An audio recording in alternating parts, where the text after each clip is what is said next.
Alhamdulillah, first na isda na binili nila kay ngayon, 2 kilogram ito, bali 1,400 rupees.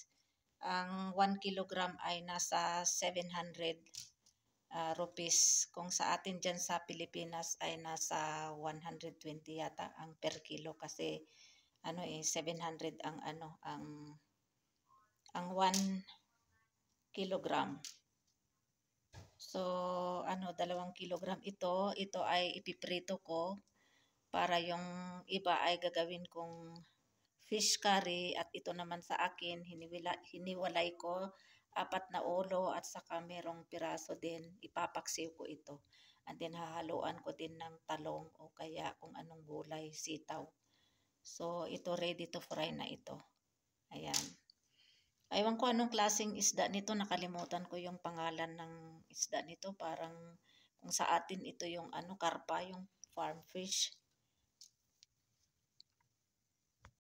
Ito yung first batch. Ayan. Meron pang pangalawa.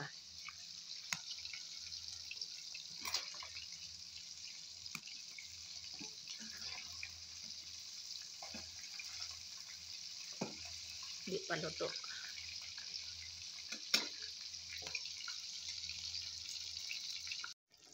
Ayan, nabaliktan ko na ang both sides. So, luto na ito. Isunod na natin yung second batch. Ayan. Luto na.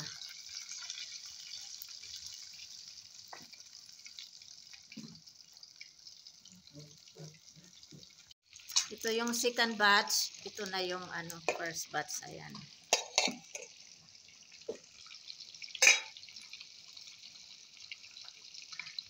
Ayan, check natin. Baka luto na yung sa side.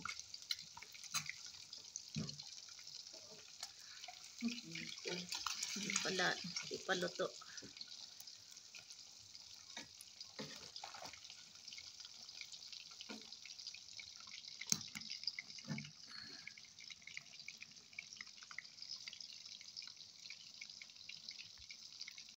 Ito na lahat yung napritong isda. Ayan. Tama lang yung yung asin niya, katamtaman lang kasi tinikman ko na saan na ba yung aking tinikman. Katamtaman lang ang asin niya. Hindi maalat, hindi matabang. Tama lang. Kasi konti lang yung ayan Ayan, ito yung tinikman ko kasi baka maalat.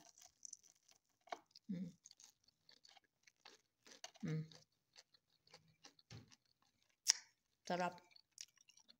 Sarap pare sa kanin.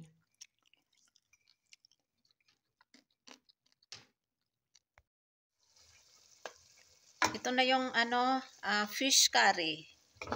Ayan. Luto na ito.